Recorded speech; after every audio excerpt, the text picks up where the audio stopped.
అని అడిగారు. అప్పుడు నేను పోటీ చేసి గెలిచాను. సో టీడీపీలో నేను కార్పొరేటర్గా గెలిచాను ఒకసారి.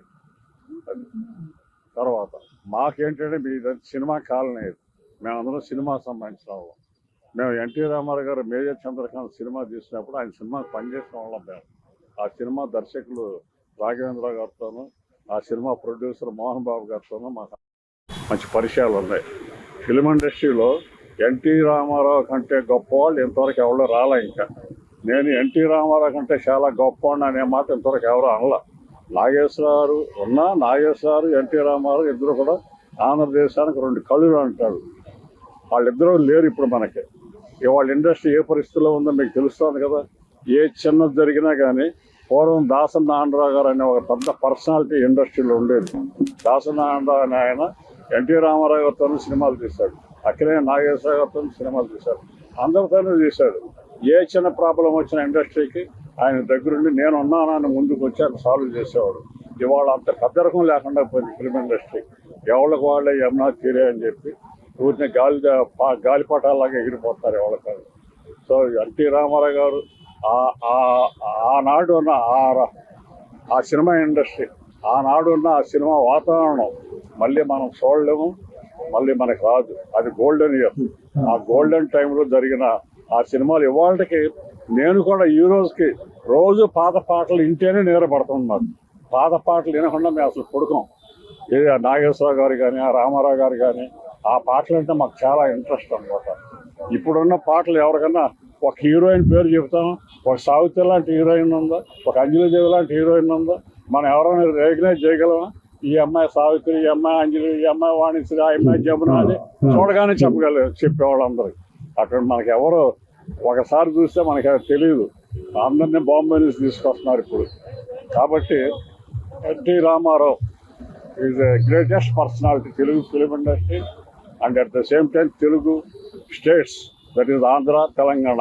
ఆయన ఉన్నప్పుడు అన్నీ కలిసే ఉండేది. ఇప్పుడంటే విడిపోయింది కాబట్టి ఎవరి కాలం సపరేట్గా చేసుకుంటున్నా. కానీ ఇప్పటికైనా సరే ఎన్టీ రామారావు పేరు చెప్తే అందరూ కూడా ముందుకు వచ్చేవాళ్ళు, కానీ వెనక్కి వెళ్ళేవాళ్ళు ఎవరు లేరు. Thank you very much. ఎందుకంటే నా పేరు కాదా సూర్యనారాయణ, నేను మాజీ కార్పొరేటర్ టీడీపీ.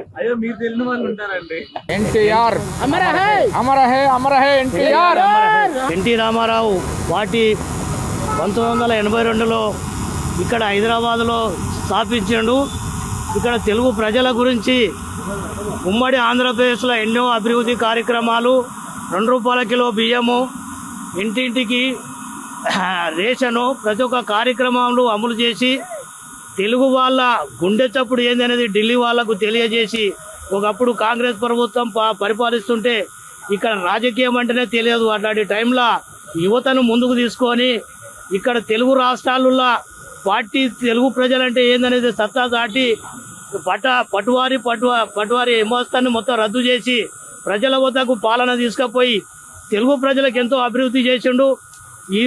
ఆ రోజు చేసిన తెలుగుదేశం పార్టీ పెట్టిన నాయకులే ఇప్పుడు అన్ని పార్టీలో లీడర్లు ఉండి అన్ని పార్టీలో కూడా చేస్తున్నారు. అది ఎన్టీ రామారావు చేసిన అభివృద్ధితోనే ఇంతమంది రాజకీయంగా ఎదిగిర్రు, రాజకీయంగా అభివృద్ధి చెందిర్రు.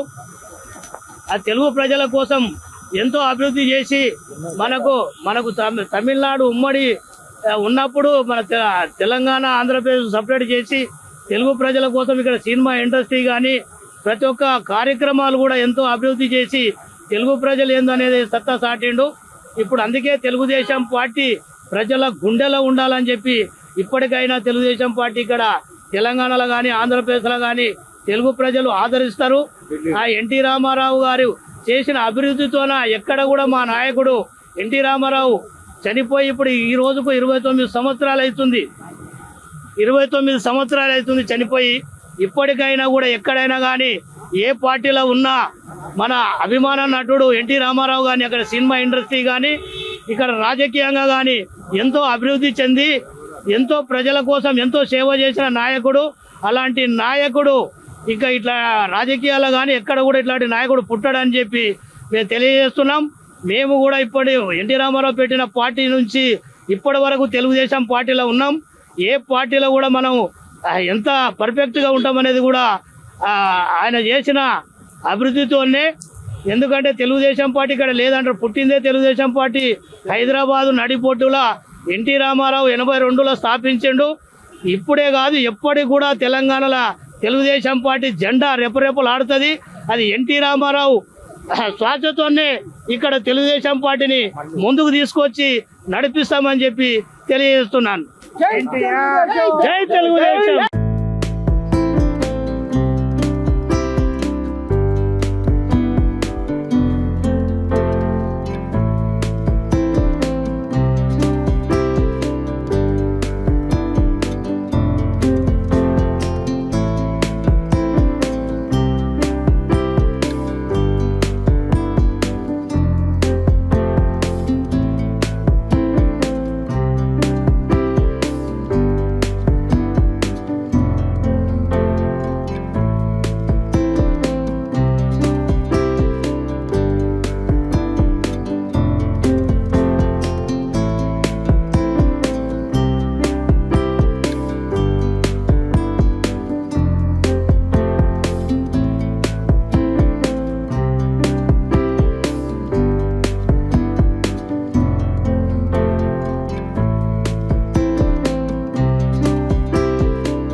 అందరికీ నమస్కారం అండి.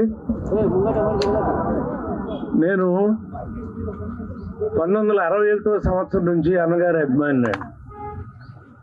చాలా చిన్న వయసు, నా జీవితంలో ఆ నూజివీడులో ఉండేయండి సినిమాలు. అక్కడి నుంచి దూరంగా కండ్రికి తోట అని కొంచెం దూరంగా ఉండే తోటలో మా నాన్నగారు సూపర్వైజర్గా పనిచేస్తూ ఉండేవారు. ఆ రోజున సీతారామ కళ్యాణం చూడాలని నేను వెళితే కరెంటు పోయింది, మళ్ళీ పోయింది. ఆయన వేస్తామన్నారు. ఒక్క అభిమాని కూడా అక్కడి నుంచి కదలేదండి. అందరం అట్లాగే కూర్చున్నాం. తెల్లవారుజామున 3 గంటలకి ఆ షో వేశారండి. ఆ టైంలో అన్నగారి సినిమా సీతారామ కళ్యాణం చూడటం జరిగింది. ఆనాటి నుంచి నేను ఆయనకి పరమ భక్తుడినండి, అభిమాని అన్నది నేను.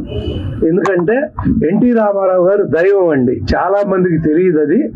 ఆయన వెంకటేశ్వర స్వామి ఎలా కలియుగ దైవమో అన్న ఎన్టీ రామారావు గారు మా అందరికీ దైవం అండి. ఆయన్ని నమ్ముకున్న వాళ్ళందరూ ఎంత బాగున్నారో నాకు తెలుసండి. ఎన్టీ నిద్ర లెగవగానే తలుపు తీస్తే అన్నగారి ఫోటో ఉంటుంది, పైన మెట్లెత్తుంటే అన్నగారి ఫోటో ఉంటుంది. ప్రతి చోట ఆయనకి నమస్కరించుకుని ఆయన చెప్పింది అందరూ బాగుండాలని ఒకే ఒక్క మాట అండి ఆయన నేర్పింది. అందరూ బాగుండాలి, అందరిలో మనం ఉండాలి, అంటే మనమే బాగుండాలని ఎప్పుడు కోరుకోకూడదు అనేవారు మహానుభావుడు. అలా ఒక అభిమానిగా తెల్లారుజామున సినిమా చూసిన నేను ఆయన సినిమాకి మాటలు కథ రాసే భాగ్యం కలుగుతుందని ఈ జన్మలో కూడా నేను ఊహించలేదండి.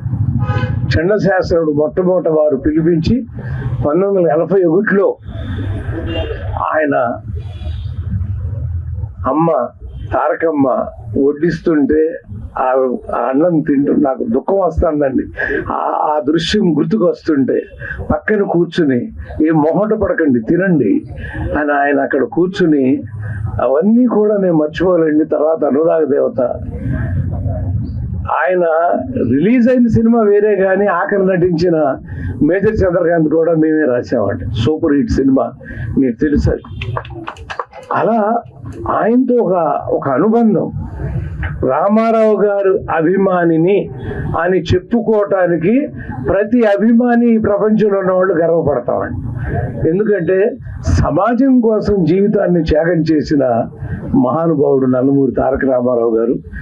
ఇక్కడ ఫిలిం నగర్లో మా మోహన్ కృష్ణ వారి యొక్క సహకారంతో అద్భుతంగా అన్న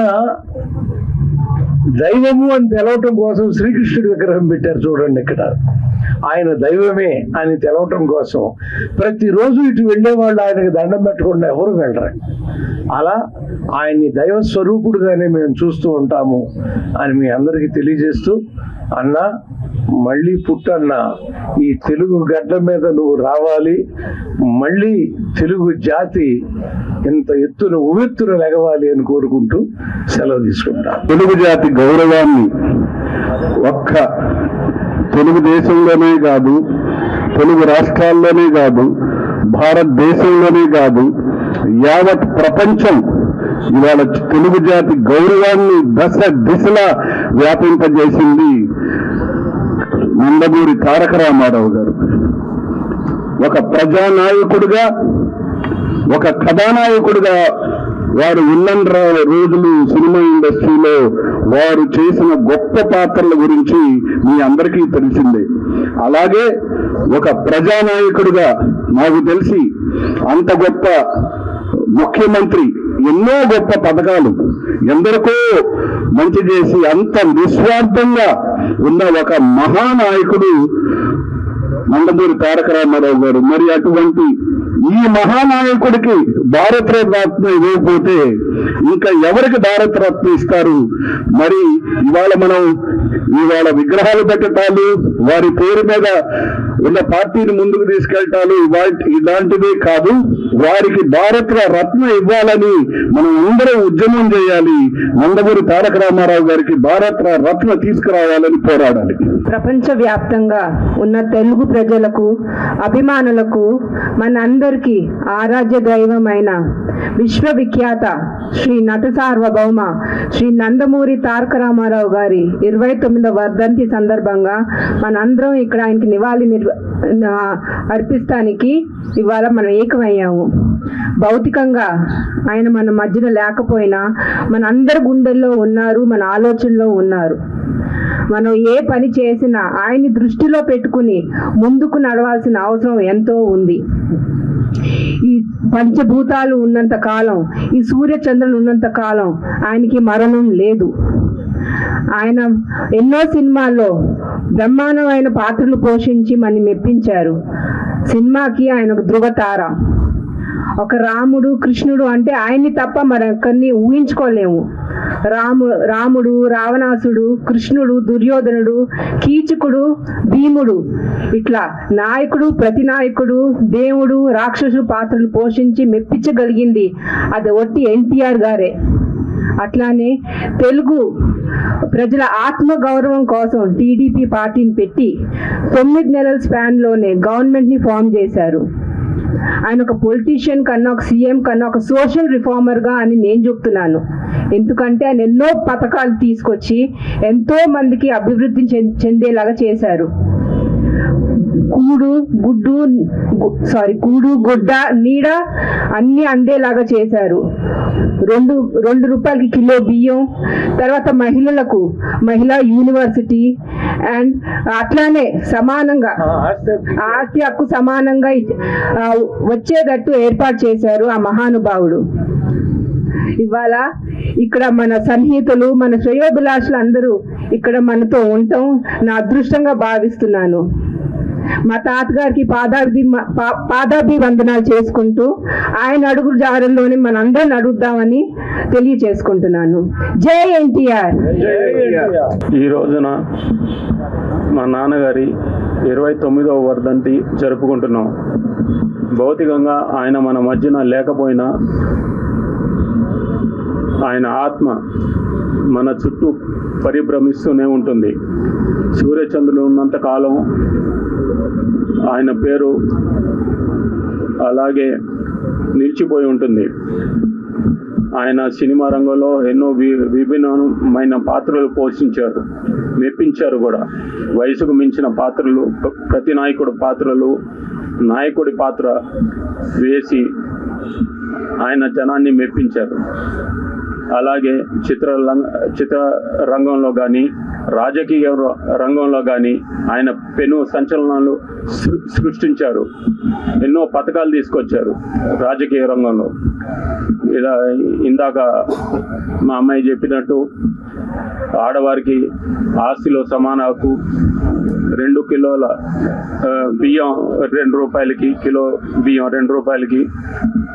అలాగే పటేల్ పట్వారీ విధానం రద్దు చేశారు ఆయన. అండ్ ఆ పథకం ద్వారా తెలంగాణలో అందరికీ ఎంతో మేలు జరిగింది. బలహీన బడుగు వర్గాలకి ఎంతో మేలు జరిగింది. అలాగే కరెంటు 50 రూపాయలకే కరెంట్ ఇస్తూ ఎంతైనా వాడుకోమని రైతు వాళ్ళు ఎంతో బాగుపడ్డారు ఈ పథకం ద్వారా. సూర్యచంద్రులు ఉన్నంత కాలం ఆయన పేరు అలాగే నిలిచిపోయి ఉంటుంది. ఆయన తెలుగువాడి సత్తా ఏంటో ఇక రాష్ట్రంలోనే కాకుండా, మన దేశంలోనే కాకుండా అంతర్జాతీయంగా తెలుగువాడి సత్తా ఏంటో ఆయన చూపించారు. ఆయన ఇదివరకు తెలుగు అంటే ఎవరికి తెలిసేది కాదు. సౌత్ అంటే మద్రాసీలు, ఇడ్లీ సాంబారు అది. సో ఇప్పుడు తెలుగువాడు అంటే ఏంటి, ఎవరు? ఇప్పుడు మనం వెళ్ళి ఎన్టీఆర్ ఎవరు అంటే తెలుగువాడు అనే స్థాయికి తీసుకొచ్చాడు ఆయన. అది మనం చేసుకున్న అదృష్టం. ఆయన లేకపోతే మనకి ఇంత ఇది వచ్చేది కాదు అసలు. సో ఇంకోసారి ఈ వర్ధంతి సందర్భంగా ఆయన్ని తలుచుకుంటూ ఆయనకి పాదాభివందనం చేస్తూ ఇక్కడికి విచ్చేసినటువంటి జూబ్లీ హిల్స్ శాసనసభ్యులు మాగంటి గోపీనాథ్ గారికి, పెద్దలు పర్చూరి గోపాలకృష్ణ గారికి, మరియు మాదాల రవి గారికి, అట్లాగే కార్పొరేటర్ వెంకటేష్ గారికి, మరి మన తెలుగు నిర్మాత మండలి కార్యదర్శి ప్రసన్న కుమార్ గారికి, డివిఎస్ రాజు గారి అబ్బాయి గారు, అంటే డివిఎస్ రాజు గారు మా నాన్నగారికి మంచి సన్నిహితులండి. అలాగే మేము అదే కొనసాగిస్తాం.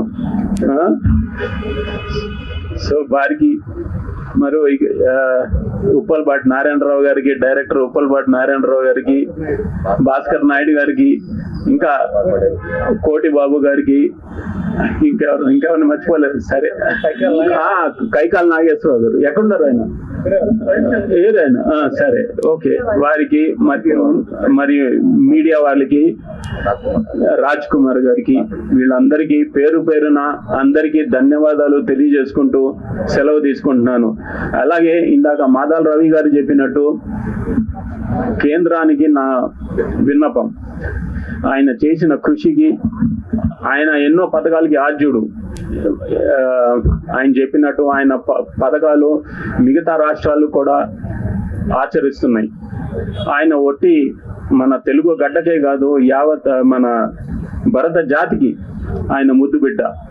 సో ఆయన సేవల్ని గుర్తించి కేంద్ర ప్రభుత్వం ఆయన్ని భారత రత్నతో సత్కరించాలని నా విన్నపం ఈ సభాముఖంగా తెలియజేసుకుంటున్నాను.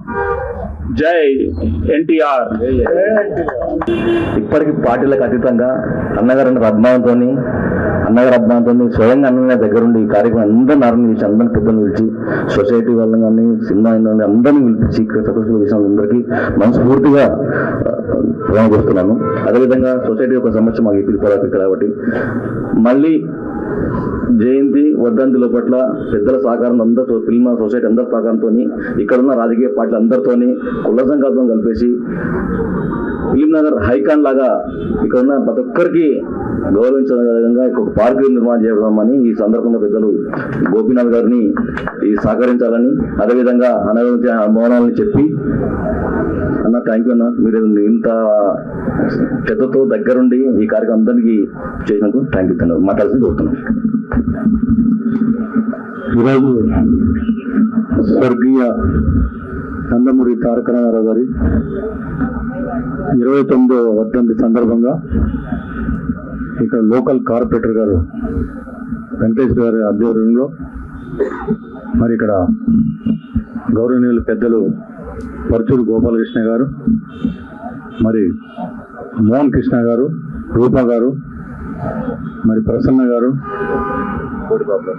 కోడిబాబు గారు, రాజ్ కుమార్ పటేల్ గారు, జూబ్లీ భాస్కర్ నాయుడు గారు, ఉప్పల్పాటి నారాయణరావు గారు, మరి డివిఎస్ రాజు గారి తనయుడు, మరి అదేవిధంగా కైకాల నాగేశ్వరరావు గారు, మరి ఇక్కడ విచ్చేసిన నాగరాజు గారు, ఇక్కడ విచ్చేసినటువంటి బీఆర్ఎస్ కార్యకర్తల నాయకులు ప్రతి ఒక్కళ్ళకి, మహిళలు అందరూ కూడా పేరు పేరున హృదయపూర్వ నమస్కారాలు తెలియజేసుకుంటూ, మరి ఎన్టీ రామారావు గారు అంటేనే దేశం కాదు ప్రపంచంలో తెలుగు జాతి వాళ్ళందరూ కూడా గర్వించదగ్గ వ్యక్తి మరి నందమూరి తారక రామారావు గారు. మరి నందమూరి తారక రామారావు గారు అనుభవాలని చెప్పారు ఇప్పుడు వెంకటేశ్వరరావు గారు వీళ్ళందరూ కూడా. కానీ ఆ రోజుల్లో మేమంతా బచ్చాగాళ్ళం, చిన్నపిల్లలం. మేము మట్టుకి 1982 నుంచి ఎప్పుడైతే నందమూరి తారక రామారావు గారు పార్టీ స్థాపించారో ఆ రోజు నుంచి ఎన్టీ రామారావు గారు ఏమంటే రాత్రి మొగళ్ళు ఆయన ఏమంటే ఉండి అక్కడి నుంచి మా జర్నీ స్టార్ట్ అయింది. మా తక్కువ ఏజ్లో 1984లోనే నేను హైదరాబాద్ జిల్లా తెలుగు యువత అధ్యక్షుడుగా మరి ఎన్టీ రామారావు గారు నియమించడం జరిగింది. దాదాపు 10 ఏళ్ళు నేను హైదరాబాద్ సిటీ తెలుగు యువత అధ్యక్షుడుగా పనిచేయడం జరిగింది. మరి 35 ఏళ్ల క్రితం ఏదైతే పథకాలు ఎన్టీ రామారావు గారు అనౌన్స్ చేశారో, 2 రూపాయల కిలో బియ్యం కానీ, కూడు గుడ్డ, ఇవన్నీ కూడా ప్రతి ఈ సంక్షేమ పథకాలు ఏదైతే అనౌన్స్ చేశారో అయ్యే ఇప్పుడు 35 ఏళ్ళ తర్వాత వేరే పేర్లతో వాళ్ళ దేశం మొత్తం అమలు చేయడం జరుగుతుంది. మరి అంత గొప్ప మహానుభావుడు మరి స్వర్గీయ నందమూరి తారక రామారావు గారు. అట్లాంటిది తెలుగు అనేది పదం ఇదివరకు హైదరాబాద్లో పుట్టి పెరిగిన వాళ్ళం మేము, తెలుగు మాట్లాడితేనే మేము గొప్ప అనుకునేవాళ్ళం. అట్లాంటిది తెలుగుదేశం పార్టీ పెట్టిన తర్వాత అందరికి కూడా ఈ తెలుగు అనేది గతంలో ఎవరో చెన్నై నుంచి వచ్చారు, ఇడ్లీ సాంబారు ఎవరు కూడా రకరకాలుగా మాట్లాడేవాళ్ళు. మన తెలుగు వాళ్ళు అనేది, మన తెలుగు జాతి అనేది కూడా ఎక్కడ కూడా ఎవరికి తెలియకుండా ఉన్న రోజుల్లో మరి నందమూరి తారక రామారావు గారు మరి తెలుగు జాతి అంటే ఎంత గొప్ప జాతి అనేది నందమూరి తారక రామారావు గారు వల్ల అందరూ కూడా తెలిసింది మొత్తం భారతదేశంలో. మరి ఆయన నేషనల్ ఫ్రంట్ పార్టీ పెట్టినప్పుడు కూడా దేశం మొత్తం ఒక కాషాయ వస్త్రాలతో ఇవాళ వరకు దేశంలో ఎవరు కూడా తిరగలేదు. అది నందమూరి తారక రామారావు గారే కాషాయ వస్త్రాలతో మొత్తం దేశం మొత్తం తిరిగి అంత ఘనత. అంటే చాలా మంది భయపడతారు, ఎందుకంటే ఒక కాషాయ వస్త్రం వేసుకుని ఒక పొలిటికల్ పార్టీ పెట్టాలంటే భయపడతారు. కానీ అన్నగారు ఇప్పుడు కూడా కాషాయ వస్త్రాలు వేసుకుని మరి పార్టీ రావటం, 9 నెలల్లో అధికారంలో రావటం, మరి దేశం మొత్తం కూడా తిరగటం జరిగింది. ఏ పని మొదలు పెట్టాలన్నా కానీ అది ఒక ఎన్టీ రామారావు గారికే సాధ్యం. ఎందుకంటే హైదరాబాద్ సిటీలో అప్పుడు హైదరాబాద్ సిటీ డెవలప్మెంట్ లేదు, ఇదంతా అడవి ప్రాంతం. అప్పుడు ఎన్టీ రామారావు గారు ముఖ్యమంత్రి ఉన్నప్పుడు మరి ట్యాంక్ బండ్ ఆ రోజు ఫస్ట్ హైదరాబాద్ని అభివృద్ధిలో శ్రీకారం చుట్టాలనే ఉద్దేశంతో ఎన్టీ రామారావు గారు ఫస్ట్ టైం హైదరాబాద్ సిటీలో ట్యాంక్ బండ్ మీద విగ్రహాలు పెట్టాలని నిర్ణయించుకుని ఆ విగ్రహాలు పని స్టార్ట్ చేసినప్పుడు ఎంతో మంది అపోజిషన్ పార్టీలు నానా గొడవ చేశారు, ధర్నాలు చేశారు, అనేక విధాలుగా చేయడం జరిగింది. ఎట్లా అంటే ఎప్పుడైతే విగ్రహాలు పెడతాం మొదలు పెట్టారో చిన్న రోడ్డు ఉండేది ట్యాంక్ బండ్, దాన్ని విగ్రహాల గురించి పని స్టార్ట్ చేయగానే ఇవాళ కాళేశ్వరం ప్రాజెక్ట్ని ఎంత బదనాం చేస్తారో, పడిపోయింది కూలిపోయిందని. ఆ రోజు కూడా ట్యాంక్ బండ్ కూడా పడిపోయింది, కూలిపోయింది, రేపే కొట్టుకెళ్ళిపోతుంది ట్యాంక్ బండ్ అని చెప్పేసి బదనాం చేసి ఎన్టీ రామారావు గారు 9 నెలల్లో ఎర్లీ మార్నింగ్ 5 o'clockకి ట్యాంక్ బండ్ మీద కూర్చుని ఒక సీఎంగా 9 నెలల్లో కంప్లీట్ చేశారు. అది సామాన్యం ఎవరి వల్ల కాదు. అది ఎంతో మంది ప్రజలు ఇంకేముంది ట్యాంక్ బండ్ కొట్టుకుపోతుందంట భయపడితే నేనున్నాను మీకు అండగా అని చెప్పేసి ఎన్టీ రామారావు గారు ట్యాంక్ బండ్ మీద కూర్చుని 9 నెలల్లో కంప్లీట్ చేయడం జరిగింది. మరి అదంతా కూడా పెద్ద ఒక పర్యాటక ప్రాంతంగా చేయాలనే ఉద్దేశంతో ట్యాంక్ బండ్ అవతల సైడ్ కూడా బుద్ధ భవన్ సైడ్ కూడా చాలా పెద్ద స్లమ్ ఉండేది. ఆ స్లమ్ను కూడా ఖాళీ చేపిద్దామని చెప్పేసి ప్లాన్ చేస్తే అప్పుడు నక్లెస్ రోడ్ ఉండేది కాదు అని ఆ పర్యాటక ప్రాంతంలాగా చేయాలనే ఉద్దేశంతో చేస్తే చాలా మంది పేదవాళ్ళు గుడిసెలన్నీ ఖాళీ చేయనని చెప్పారు. ఖాళీ చేయకపోతే ఎన్టీ రామారావు గారు మేమందరం కూడా, నేను అప్పుడు కూడా డైరెక్టర్గా నన్ను చేశారు ఎన్టీఆర్ గారు ఆ రోజుల్లో, మేమందరం కూడా వెళ్ళి ఆ స్లమ్ని, శ్రీపతి రాజేశ్వరరావు గారు ఎమ్మెల్యే అప్పుడు, మేము వెళ్ళి బతిమాలతో కూడా ఆ స్లమ్ వాళ్ళు ఒప్పుకోలేదు, మేము ఖాళీ చేయమండి మాకు కావాలంటే. అప్పుడు ఎన్టీ రామారావు గారు పేదవాళ్ళ జోలికి వెళ్ళకూడదు, మనం అవసరం లేదు మనకని చెప్పేసి ఆ స్లమ్ను ఖాళీ చేయకుండా వదిలేయటం జరిగింది. మరి అంత మహానుభావుడు. మరి ఆ విధంగా ట్యాంక్ బండ్ని తర్వాత నక్లెస్ రోడ్ అని తీసుకొచ్చి ఆ విధంగా అభివృద్ధి చేయడం జరిగింది. ఏ కార్యక్రమం చేసినా కానీ పేదవాళ్ళ జోలికి వెళ్ళేవాళ్ళు కాదు. ఇప్పుడు కూడా పేదవాళ్ళకి ఇల్లు కట్టిస్తాం కానీ పట్టాలు ఇస్తాం కానీ అది ఒక ఎన్టీ రామారావు గారు ఆ 5 ఏళ్లలోనే జరిగింది. మొత్తం హైదరాబాద్ సిటీలో డెవలప్మెంట్ అనేది అప్పుడు స్టార్ట్ అయింది. అంతకుముందు బుద్ధుడి విగ్రహం పెట్టడం జరిగింది. ఈ బుద్ధుడి విగ్రహం కూడా ఎక్కడో నల్గొండలో రాయగిరి నుంచి ఒక కొండని పగలగొట్టి సింగిల్ స్టోన్ తీసుకొచ్చి మరి ఆ రోజు బుద్ధుడిని పెట్టడం జరిగింది. ఇవన్నీ ఎప్పుడు గతం 30 ఏళ్ల క్రితం జరిగిన విషయాలు ఇవన్నీ కూడా. ఇవాళ డెవలప్మెంట్ అంటే లక్షల కోట్లు ఖర్చు పెట్టినా కానీ ఈ విధంగా అభివృద్ధి చేయలేకపోయారు. మరి ఎన్టీ రామారావు ముందు చూపుతో మరి ఆ రోజుల్లోనే హైదరాబాద్ సిటీని అభివృద్ధి చేయటం, శ్రీకారం చుట్టడం జరిగింది. మరి అంత మహానుభావుడిని ఎప్పుడు కూడా మనం ప్రతి సంవత్సరం ఒక జయంతి వచ్చినా కానీ వర్ధంతి వచ్చినా కానీ మనం ఒక పండగలాగా మరి టిఆర్ఎస్ మరి తెలుగుదేశం కార్యకర్తలు కానీ ఆ రోజుల్లో ఎన్టీ రామారావు గారు పుట్టినరోజు అంటే ఒక పండగలాగా బ్రహ్మాండంగా జరుపుకునేవాళ్ళు. మరి అదేవిధంగా ఎన్టీ రామారావు గారు లాంటి మహానుభావుడిని మనం జీవితాంతం ఎప్పుడు కూడా గుర్తుపెట్టుకోవాలి, మర్చిపోకూడదు. అనేక విషయాల్లో ఆయనను చూసి నేర్చుకుంటాం జరిగింది. మరి అదేవిధంగా ఆ రోజు నేషనల్ ఫ్రంట్ పార్టీ స్టార్ట్ చేసిన తర్వాత సెంట్రల్ గవర్నమెంట్ని ఎదిరించి కాంగ్రెస్ పార్టీని మరి ఆయన నేషనల్ ఫ్రంట్ పార్టీ పెడతాం జరిగింది. అధికారంలోకి రావటం కూడా జరిగింది. మరి అట్లాంటి మహానుభావుని మనం ఎప్పుడు కూడా ప్రతి సంవత్సరం కూడా తలుచుకోవాలి. మరి అదేవిధంగా ఈనాడు ఈ వర్ధంతి కార్యక్రమం మరి జరపాలనుకున్నాం, బ్రహ్మాండంగా జరిగింది. మరి మోహన్ కృష్ణ గారు ఎంతో శ్రద్ధతో మరి ఇక్కడ కృష్ణుడు విగ్రహాన్ని ఏర్పాటు చేయడం జరిగింది. మరి అదేవిధంగా ఇక్కడ మంచి ప్లేస్ కూడా రావటం జరిగింది, రోడ్డు కూడా బ్రహ్మాండంగా వేశారు. ఇది ఫిలిం నగర్ చౌరస్తాకి మరి గతంలో కూడా అనుకున్నాం మనం ఎన్టీ రామారావు గారి పేరు పెట్టాలి, ఎన్టీఆర్ మార్క్ పెట్టాలని చెప్పి అనుకున్నాం. డెఫినెట్గా ఆ కార్యక్రమం మనం గవర్నమెంట్ డిమాండ్ చేయాలి. అదేవిధంగా భారతరత్న అవార్డు అనేది ఎప్పటి నుంచో జరుగుతుంది. ఇది ఎప్పటి నుంచో అందరూ కూడా అడుగుతున్నాం, అది పెండింగ్ పడుతుంది. అయిపోయింది అంటున్నారు, పెండింగ్ పడుతుంది. డెఫినెట్గా ఈ భారతరత్న అవార్డుకి మనం అందరం కూడా సపోర్ట్ చేసి ఇట్లాంటి వ్యక్తులు మరి భారతదేశంలో ఇంత మహానుభావుడు మరి ఎవరు కూడా వాళ్ళ వరకు ఈ విధంగా డైరెక్ట్గా పార్టీ పెట్టి డైరెక్ట్గా ఎదుర్కొన్న వ్యక్తి ఒక నందమూరి తారక రామారావు కాబట్టి ప్రతి సంవత్సరం ఇదే విధంగా ఇంకా బ్రహ్మాండం చేద్దాం. ఇక్కడ లోకల్ ఉన్న లీడర్స్ అందరూ కూడా సహకరిస్తున్నారు. అందరం కూడా బ్రహ్మాండంగా చేసి మనం రాబోయే రోజుల్లో ఇంకా బాగా ఈ కార్యక్రమాలు చేయాలని చెప్పేసి కోరుకుంటూ నాకు ఈ అవకాశం ఇచ్చినందుకు ప్రతి ఒక్కరికి ధన్యవాదాలు తెలియజేస్తూ సెలవు తీసుకుంటాను. జై ఎన్టీఆర్, జై ఎన్టీఆర్. 1982లో నేను పూణేలో MBA చదవడానికి వెళ్ళినప్పుడు యు ఆర్ ఫ్రమ్ అన్నాడు.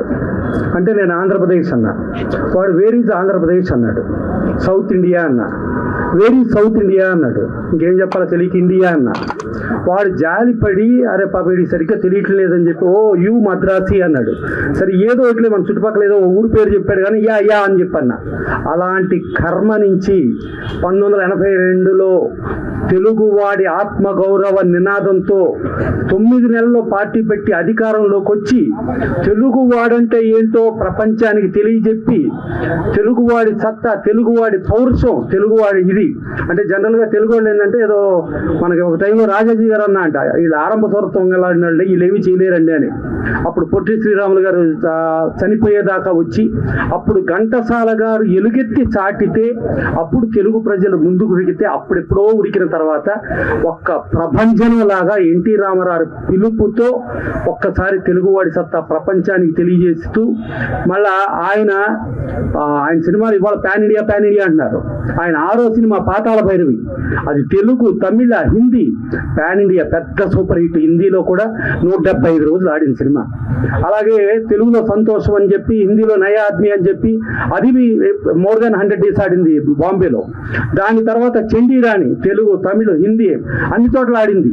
ఆడిన తర్వాత సుందర్లాల్ మెహతా గారు నేను మీకు ₹1,00,00,000 రెమ్యునరేషన్ ఇస్తానండి, కృష్ణుడు వేషం మీరు హిందీలో ఇయ్యండి అని అంటే సారీ అండి నా సేవలో నేను ఓన్లీ తెలుగు వాళ్ళకు మాత్రమే పరిమితం, నేను బయటికి చెయ్యను అని చెప్పి ₹1,00,00,000 తిరస్కరించి కేవలం ₹10,000 ఆయన సినిమాల్లో యాక్ట్ చేశారు. తర్వాత ఎన్నోసార్లు చెప్పారు దాసరి నారాయణరావు గారు. శాంతారాం గారు దుష్యంతుడు వేషం ఎన్టీ రామారావుని వేయమంటే హిందీ సినిమాకి సారీ అండి నేను చెయ్యను అంటే బాలీవుడ్ని తిరస్కరించి, తర్వాత హాలీవుడ్లో కూడా లార్డ్ కృష్ణ యాక్ట్ చేయమనంటే సారీ అండి నేను హాలీవుడ్ చేయను, బాలీవుడ్ చేయను, నేను నా తెలుగు వారికే సొంతం, నా తెలుగు వారి కోసమే నేను చేస్తా అంటే ఆయన ప్రతి విధిలో కూడా ఆ తెలుగు తెలుగు తెలుగు అనేది ఆ వస్తువు తెలుగు వాడిని ప్రపంచవ్యాప్తంగా తెలుగు వాడిని పరిచయం చేసింది కేవలం ఎన్టీ రామారావు. అలాంటి మహానుభావుడు మన హైదరాబాదు నడిబొట్టున ఎమ్మెల్యే క్వార్టర్స్ లో తెలుగువాడి ఆత్మగౌరవ నినాదంతో మనకి 9 నెలల ప్రభుత్వాన్ని ఏర్పాటు చేసిన దానికి పార్టీ పెట్టింది ఎమ్మెల్యే క్వార్టర్స్. తర్వాత భారతదేశంలో ఉన్న నాయకులందరినీ మన పెరేడ్ గ్రౌండ్స్ తీసుకొచ్చి ఇక్కడ ర్యాలీలు చేసి పసుపు మయం చేశారు హైదరాబాద్లో. అలాగే శివైక్యం చెందింది కూడా హైదరాబాద్లోనే. అలాగే తెలంగాణకి ఎన్నో చేశాడు. ఒక 16 జీవో ఆయన ఒక్కడే తీసుకొచ్చాడు. 6 నుంచి 10 దాకా చదివితే ఇక్కడ లోకల్ వాళ్ళకు ఉండాలి అని చెప్పాడు. పటేల్ పట్వారీ వ్యవస్థ రద్దు చేసి కేవలం అగ్రవర్ణాల చేతిలోనే రాజ్యాధికారం ఉన్న పరిస్థితిలో బడుగు బలహీన దళిత మైనారిటీ వర్గాలు కూడా రాజ్యాధికారానికి రావాలి, యువత ముందుకు రావాలి అని చెప్పి ఇవాళ యువత ఇంత ముందుకు వచ్చిన దానికి కేవలం ఆ రోజున ఎన్టీ రామారావు చేసింది. ఆ రోజున నువ్వు పటేల్ పట్వారీ వ్యవస్థ తీసేస్తే చంపేస్తామని కూడా బెదిరించారు.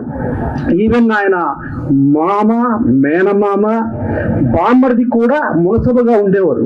ఉన్నా కూడా వద్దు, నా ప్రజల కోసం, నా చుట్టాలకు వద్దు, ప్రజలు బాగుండాలి అని ఆయన ఎన్నో పథకాలు అంటే 50 రూపాయలకి కరెంట్ ఎంతైనా రైతులు వాడుకోండి అని, అలాగే నా తెలంగాణ బిడ్డలు జొన్నన్నం తింటాం ఏంటి, ఒక రైస్ ఎందుకు తినకూడదు అని చెప్పి 2 రూపాయల కేజీ బియ్యం, అలా ఎన్నో పథకాలు. మళ్ళా పురుషులకు ఎందుకు ఆస్తి హక్కు, మహిళలకు ఎందుకు ఆస్తి హక్కు లేదు అని భారతదేశంలో ఏ రాష్ట్రంలో లేని విధంగా మహిళలకు ఆస్తి హక్కు పురుషులతో పాటు సమానంగా ఉండాలి.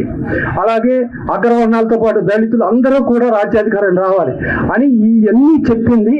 ఆయన్ని రాజకీయ నాయకుడిగా మనం అనలేం, ఆయన్ని సినీ నటుడిగా అనలేం, ఆయన్ని మనం సోషల్ రిఫార్మర్ అనాలి, ఒక సంఘ సంస్కర్త. అలాంటి మహానుభావుల్ని ఇవాళ 29 ఏళ్ళైనా మనం స్మరించుకుంటూ ఆయన ముందుకెళ్తున్నాం అని అంటే ఆయన 100% ఇవాళ భూమి ఆకాశాలు సూర్యచంద్రులు పంచిపోతాలు ఇవి ఉన్నంత వరకు ఆయన జీవించే ఉంటాడు. మరణం లేని ఏకైక వ్యక్తి ఎవరైనా ఉన్నారంటే that is one and only NTR.